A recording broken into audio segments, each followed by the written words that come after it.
Hello मेरे प्यारे students, मैं उम्मीद करता हूँ आपकी पढ़ाई बेहतर चल रही होगी। यह है करंट अफेयर का डेली कैप्सूल और आज है तारीख 6 नवंबर 2021। बिना किसी देरी के करंट अफेयर शुरू करते हैं। मैं आगे आपको अपनी करंट अफेयर स्ट्रेटजी के बारे में बताऊंगा। उससे पहले यदि आप मेरा वीडियो सतत देखते आ रहे हैं और इससे आपको कोई फ़ायदा हो रहा है तो बिल्कुल लाइक करिए। आज का लाइक का टारगेट है ओनली 100 लाइक्स, सिर्फ 100 लाइक्स आपको मिल करके करने हैं। नेक्स्ट, विश्व की पहली ओरल पिल मौखिक गोली को किस देश ने मंजूरी दी है? सही आंसर आएगा इसका ऑप्शन बी यानी कि ब्रिटेन। ब्रिटेन ने अब कोविड-19 से लड़ने के लिए, जहां पर बहुत ही हल्के लक्षण होते हैं कोविड-19 के, उसके लिए इस दवाई का इस्तेमाल करना शुरू कर दिया है, जिसे क्या कहा जाता है? मोलनुपीरवीर। क्या कहते हैं? मोलनुपीरवीर। ये दवाई का नाम है। आगे की बात करें, ब्रिटेन की राजधानी क्या है? लंदन है। ब्रिटेन के प्रधानमंत्री कौन है? Boris Johnson. कौन है? Boris Johnson. और ब्रिटेन की मुद्रा का नाम है पाउंड स्टर्लिंग। ये भी महत्वपूर्ण पॉइंट है। नेक्स्ट, विश्व सुनामी जागरूकता दिवस कब मनाया जाता है? सही आंसर आएगा ऑप्शन डी यानी कि 5 नवंबर को। वर्ल्ड सुनामी अवेयरनेस डे 5 नवंबर को मनाया जाता है। ध्यान से समझिएगा, एक और क्वेश्चन एग्जाम में आ चुका है कि ये जो सुनामी शब्द है ये किस भाषा से लिया गया है? तो ये सुनामी शब्द लिया गया है जापानी भाषा से। तो जापानी भाषा का ये शब्द है। एक और इंपॉर्टेंट पॉइंट, यूनाइटेड नेशन की रिपोर्ट के अनुसार 2030 तक 50% तटीय आबादी जो है वह तबाही के संपर्क में आ जाएगी। इसी को मद्देनजर यूनाइटेड नेशन अलग अलग जगहों पर पर्यावरण संबंधित मीटिंग्स करता रहता है, जो कि अभी वर्तमान में हुई COP26 मीटिंग। इसके बारे में मैं पिछले बहुत समय से बताते आ रहा हूं। तो करंट अफेयर में रिलेटेड क्वेश्चन बनते हैं। यहाँ सुनामी की बात हो रही है तो पर्यावरण की बात हो रही है, और यदि पर्यावरण की बात हो रही है तो COP26 की बात जरूर होगी। तो COP26 के बारे में मैं बताते आया हूँ। COP यानी कॉन्फ्रेंस ऑफ द पार्टीज और 26 यानी 26वीं मीटिंग थी। ये ग्लासगो स्कॉटलैंड में हुई थी। कहां पर हुई थी? ग्लासगो स्कॉटलैंड में हुई थी। एक और इंपॉर्टेंट पॉइंट मैं पिछले वीडियो से बताते आ रहा हूं। एक लक्ष्य है 30/30 यानी कि 2030 तक 30% भूमि और जल यानी तटीय महासागर क्षेत्र को संरक्षित करना, ये भी एक लक्ष्य है। तो इसको याद रखिएगा, 30/30 का मतलब होता है 2030 तक 30% भूमि और महासागर की रक्षा करना यानी संरक्षण करना। नेक्स्ट, किस देश द्वारा विश्व का सबसे बड़ा हाइड्रोजन फ्यूल सेल का उद्घाटन किया गया है? सही आंसर है ऑप्शन सी यानी कि दक्षिण कोरिया। दक्षिण कोरिया ने यह हाइड्रोजन फ्यूल सेल का उद्घाटन किया है। ध्यान से समझिए, दो चीजें मैं बताने जा रहा हूं जिसमें कि एक पिछला पॉइंट भी कवर हो जाएगा, और यही फायदा होता है सतत करंट अफेयर पढ़ने का। देखिए, हाइड्रोजन फ्यूल सेल क्या होता है। यहाँ पर आप एक व्यवस्था देख सकते हैं कि कैसे यहाँ पर काम हो रहा है। एक तरफ से हाइड्रोजन आ रही है, एक तरफ से ऑक्सीजन आ रही है। ये दोनों एक एक तरफ से आ रही है। कुछ हाइड्रोजन ऑक्सीजन से मिल रही है, जिससे कि यहाँ पर इलेक्ट्रिसिटी पैदा हो रही है। और हमारा हाइड्रोजन फ्यूल सेल प्लांट बनाने का जो मेन पर्पस होता है वो यही होता है कि ये हमारा फाइनल प्रोडक्ट होता है, यानी कि इलेक्ट्रिक पावर जनरेट करना। तो हाइड्रोजन फ्यूल सेल से क्या करना होता है? इलेक्ट्रिक पावर जनरेट करनी होती है। बाई प्रोडक्ट की यदि हम बात करें तो यहाँ पर H2O यानी कि पानी निकलता है। तो ध्यान से समझिएगा, एक और रिलेटेड क्वेश्चन यहाँ पर बनने की संभावना है, और वो क्या है कि हाइड्रोजन फ्यूल सेल से अंत में क्या क्या प्रोडक्ट निकलते हैं। तो इसमें पहला जो आ जाएगा वह आ जाएगा जल यानी कि H2O निकलता है।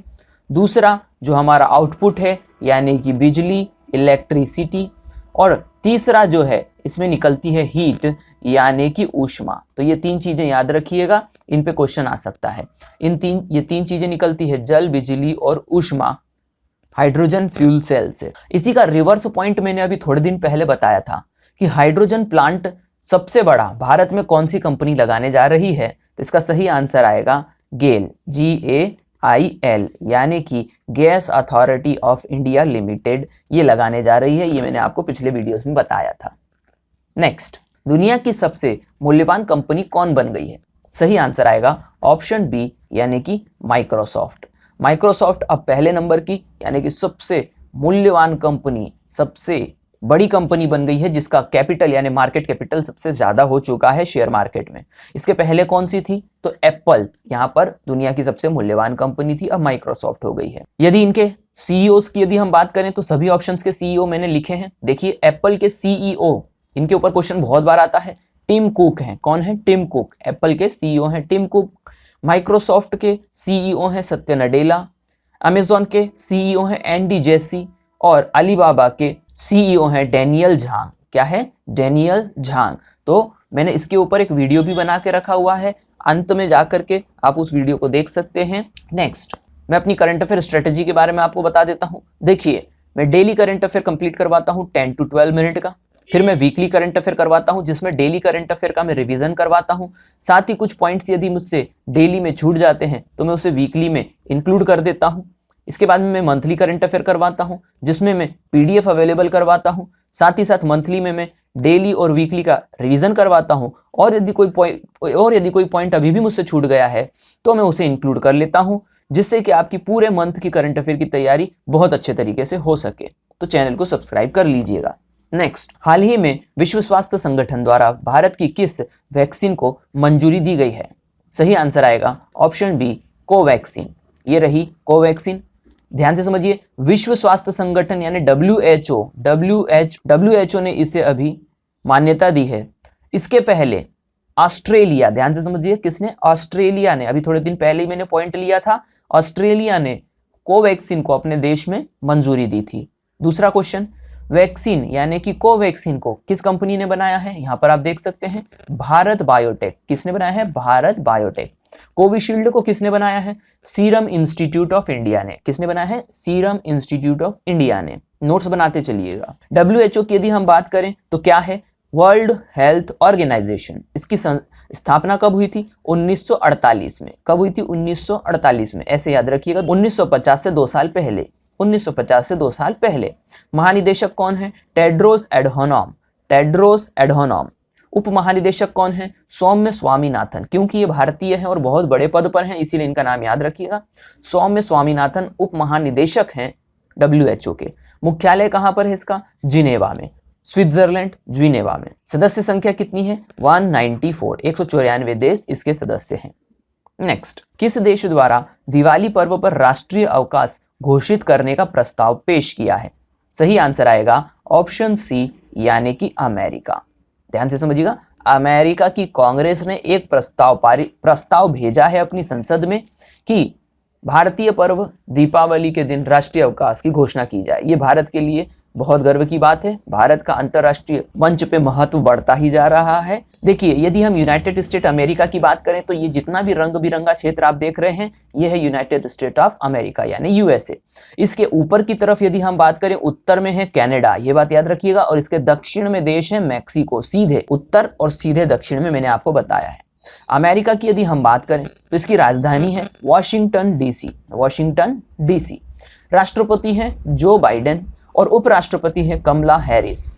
यहाँ कमला हैरिस के ऊपर बहुत सारे क्वेश्चन आते हैं। इसके पहले ही मैंने 2 से 3 क्वेश्चन मैंने पहले भी बता चुका हूँ वीडियोस में।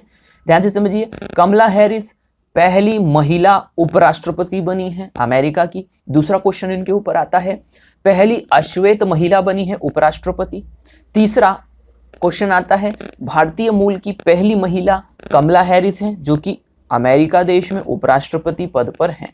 तो इस प्रकार से ये 3 से 4 क्वेश्चन जो मैंने आपको बताए ये बहुत महत्वपूर्ण थे। नेक्स्ट, FICCI फिक्की के नए महानिदेशक के रूप में किसे चुना गया है? सही आंसर आएगा ऑप्शन ए, अरुण चावला। अरुण चावला ये रहे। अरुण चावला को चुना गया है फिक्की के महानिदेशक के रूप में। यहाँ पर फिक्की क्या है? ध्यान से समझिए, federation of Indian chambers of commerce and industry. ये एक व्यापारियों का ऐसा संगठन है जो कि सरकार को सुझाव देता है व्यापार से संबंधित। इसकी स्थापना कब हुई थी? 1927 में। किसकी सलाह पर हुई थी? बहुत महत्वपूर्ण है, महात्मा गांधी जी की सलाह पर उस वक्त के गुजरात के कुछ व्यापारियों ने इसका संगठन का शुरुआत किया था। इसके ऊपर मैं कभी विशेष वीडियो बनाऊंगा। नेक्स्ट, आगे यदि अन्य ऑप्शंस की बात कर ले, ध्यान से समझिए, मैंने ऑप्शंस बहुत सोच समझ के चुनता हूं मैं, ताकि आपकी पढ़ाई बहुत बेहतर हो सके। उदय शंकर। उदय शंकर कौन है? FICCI यानी फिक्की के अभी वर्तमान में कौन है? अध्यक्ष हैं। कौन है? अध्यक्ष हैं। दिलीप चिनॉय, दिलीप चिनॉय कौन है? दिलीप चिनॉय फिक्की के महासचिव हैं। कौन है? महासचिव हैं। और महानिदेशक कौन हो गए हैं? अरुण चावला। तो ये तीनों पद याद रखिएगा। पीयूष गोयल कौन है? पीयूष गोयल है वाणिज्य मंत्रालय के मंत्री, वाणिज्य मंत्रालय के मंत्री। नेक्स्ट, वायुसेनाओं का युद्ध अभ्यास ब्लू फ्लैग 21 कहां संपन्न हुआ? सही आंसर आएगा ऑप्शन सी, यानी कि इजराइल। इजराइल में यह संपन्न हुआ ब्लू फ्लैग 2021। इसका विषय क्या था? जटिल परिचालन परिदृश्यों में चौथी और पांचवी पीढ़ी के विमानों का एकीकरण। देशों की संख्या कितनी थी?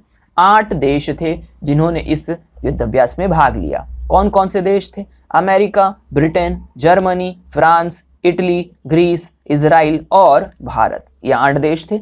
इन्हीं 8 देशों के बीच ये 8 महत्वपूर्ण देश हैं इस विश्व के, इसीलिए जो भी होता है अधिकतर न्यूज इन्हीं देशों पर बनती है। किस अमेरिकी कंपनी द्वारा भारत में ब्रॉडबैंड सेवाएं शुरू करने के लिए अपनी सहायक कंपनी स्थापित की गई है? तो सही आंसर आएगा इसका ऑप्शन ए, यानी कि स्पेस एक्स। स्पेस एक्स ने अपनी सहायक कंपनी स्थापित की है जिसका नाम क्या है? स्टारलिंक। याद रखिएगा, स्पेस एक्स ने स्टारलिंक कंपनी स्थापित की है और ये क्या करेगी ये बता देता हूं। ये satellite based internet service provide करेगा। कब करेगा? 2022 में। पीडीएफ अवेलेबल करवा दूंगा मंथली में, याद रखना, अभी याद रखो। भारत में 2022 में ये सर्विस शुरू करेगा। कितने से बुकिंग होगी? 7,000 मिनिमम से आपको अकाउंट खोलना पड़ेगा। क्यों ये 7,000 रुपए लग रहे हैं? देखिए ये स्पीड देगा 50 से 150 MBPS इंटरनेट की स्पीड देने वाला है ये। साथ ही साथ कंपनी का लक्ष्य क्या है कि यूजर को 1 GBPS यानी कि 1 GB प्रति सेकंड का डेटा अवेलेबल करवाना। ये बहुत ज्यादा स्पीड होती है। तो ये स्टारलिंक कंपनी है किसकी? सबसे पहले समझना है स्पेस एक्स कंपनी किसकी है। तो ये दुनिया के सबसे अमीर आदमी एलन मस्क की कंपनी है स्पेस एक्स, जिसकी सहायक कंपनी है स्टारलिंक। इसके बाद में अन्य ऑप्शंस की भी यदि हम बात कर लें तो ब्लू ओरिजिन किसकी कंपनी है ये समझ लीजिए। ब्लू ओरिजिन कंपनी है जेफ बेजोस की। जेफ बेजोस कौन है? अमेजॉन के मालिक, यानी अमेजॉन की सहायक कंपनी है ब्लू ओरिजिन। इसके बाद में लिंक्ड इन की बात करें, लिंक्ड इन सहायक कंपनी है माइक्रोसॉफ्ट की। माइक्रोसॉफ्ट के मालिक का नाम क्या है? Bill Gates. ये सब नोट्स बनाते चलिएगा। लिंक्ड इन सहायक कंपनी है माइक्रोसॉफ्ट की और माइक्रोसॉफ्ट के मालिक है बिल गेट्स। रॉयल इनफील्ड ये किसकी सहायक कंपनी है? ये सहायक कंपनी है आइशर मोटर्स की। किसकी कंपनी? आइशर मोटर्स की। नेक्स्ट, बार्कलेज कंपनी के नए प्रमुख का नाम क्या है? तो बार्कलेज कंपनी जो है वो एक बैंकिंग सेक्टर से जुड़ी हुई कंपनी है और विश्व की 7वें नंबर की सबसे बड़ी कंपनी है बैंकिंग सेक्टर में। इसके नए प्रमुख चुने गए हैं option A CS Venkat Krishnan. देखिए भारतीय लोग बड़े बड़े पदों पर स्थान हासिल करते हैं, यह उनमें काबिलियत होती है इसलिए ये कर पाते हैं। तो आप भी काबिल बनिए, आप भी एक बड़ा मुकाम हासिल कर पाएंगे। सही आंसर है इसका CS वेंकट कृष्णन। यहाँ पर अन्य ऑप्शंस की यदि हम बात कर लें तो अन्य ऑप्शन है प्रियंक कानूनगो। पिछले वीडियोस में आपने मुझसे सुना होगा। ये चुने गए थे अध्यक्ष किसके? NCPCR यानी कि national council for protection of child rights, यानी कि बच्चों के अधिकार से संबंधित जो काउंसिल होता है उसके अध्यक्ष चुने गए थे। कौन चुने गए थे? प्रियंक कानूनगो। अतुल कुमार गोयल ये चुने गए हैं भारतीय बैंक संघ के अध्यक्ष। अतुल कुमार गोयल वर्तमान में यूको बैंक के क्या हैं? अध्यक्ष हैं। नोट्स बनाते चलिएगा। गीता गोपीनाथ कौन है? IMF international monitoring fund chief financial executive है, यानी कि मुख्य आर्थिक सलाहकार है गीता गोपीनाथ। तो यहाँ पर ये मैंने 10 क्वेश्चन नहीं करवाया, आपको करीब 40 क्वेश्चन से ज्यादा करवा दिए हैं इस एक नए वीडियो में कम समय। जैसा कि मैं हमेशा कहता हूं रिवीजन ही सफलता की चाबी होती है। आप कितना पढ़ते हैं ये महत्वपूर्ण नहीं है, आप कितना बेहतर रिवीजन करते हैं ये मायने रखता है। तो यहाँ पर हम बात करें, पहला क्वेश्चन है पिछले वीडियोस का, पेका पेका तो रोआ New Zealand bird of the year चुना गया, यह क्या है? सही आंसर आएगा चमगादड़। यह क्या है? चमगादड़ की प्रजाति है। कौन है? पेका पेका तो रोआ। जय भीम मुख्यमंत्री प्रतिभा विकास योजना किस राज्य द्वारा चलाई गई है? सही आंसर आएगा दिल्ली। दिल्ली के मुख्यमंत्री हैं अरविंद केजरीवाल। हाल ही में चीन में व्यापार बंद करने वाली दूसरी कंपनी कौन सी है? सही आंसर आएगा याहू। पहली कौन सी थी? लिंक्डइन। पहली कौन सी थी? लिंक्डइन। भारतीय टीम के नए मुख्य कोच कौन होंगे? सही आंसर आएगा द्रविड़, यानी कि राहुल द्रविड़। इसके पहले कौन थे? रवि शास्त्री। आरबीआई द्वारा किस नए बैंक को एक्सचेंज बैंक का दर्जा दिया गया है? सही आंसर आएगा बंधन बैंक। कौन? बंधन बैंक। मैं पिछले वीडियो के सवाल का जवाब दे देता हूं। देखिए, बहुत सारे स्टूडेंट्स ने बहुत बड़ी गलती करी है और यही वो एग्जाम में करते हैं कि उन्होंने गलत आंसर दिया। उन्हें कुछ पता तो था लेकिन फिर भी वो गलत था। यहां पर मैंने क्वेश्चन करा था ग्लोबल हंगर इंडेक्स 2020 और इसे मैंने उस वक्त 2 बार बोल करके भी बताया था। ग्लोबल हंगर इंडेक्स 2020 की सूची में भारत का स्थान क्या है? सही आंसर आएगा ऑप्शन बी, यानी कि 94th। बहुत सारे लोगों ने 101 यानी सी आंसर दिया है, जो कि भारत का 2021 में ग्लोबल हंगर इंडेक्स है। 2020 में मैंने पूछा था, जो कि 94 यानी 94 था। तो ध्यान से समझिएगा, पेपर देते वक्त इस प्रकार की गलती आम है और ये ध्यान की कमी की वजह से होती है। वीडियो थोड़ा ध्यान से देखा करें। नेक्स्ट, आज का सवाल है। यहां पर मैंने सवाल का जवाब ही लिख दिया, वैसे ये आज का सवाल है। आज का सवाल क्या है? ध्यान से समझिए। आंध्र प्रदेश हाईकोर्ट के नए मुख्य न्यायाधीश का नाम क्या है? तो इसका सही आंसर सोच समझ के दीजिएगा। सतत वीडियो देखते रहिए, आपको इससे मदद मिलेगी। सवाल फिर से सुन लीजिए। आंध्र प्रदेश हाईकोर्ट के नए मुख्य न्यायाधीश का नाम क्या है? यदि आप मेरे सतत वीडियो देखते आ रहे हैं तो चैनल को सब्सक्राइब जरूर करिए, ताकि मुझे आगे बढ़ने में मदद मिल सके। मैं आपको अच्छे से अच्छे डेटा और अवेलेबल करवा सकूं, अच्छे सुविधाओं के और संसाधनों के साथ में। बेल आइकन बटन भी दबा दीजिए, जिससे कि सारे नोटिफिकेशन आपको मिलते रहें। तो सी यू इन नेक्स्ट वीडियो। स्वस्थ रहिए, मस्त रहिए, मिलते हैं नेक्स्ट वीडियो में।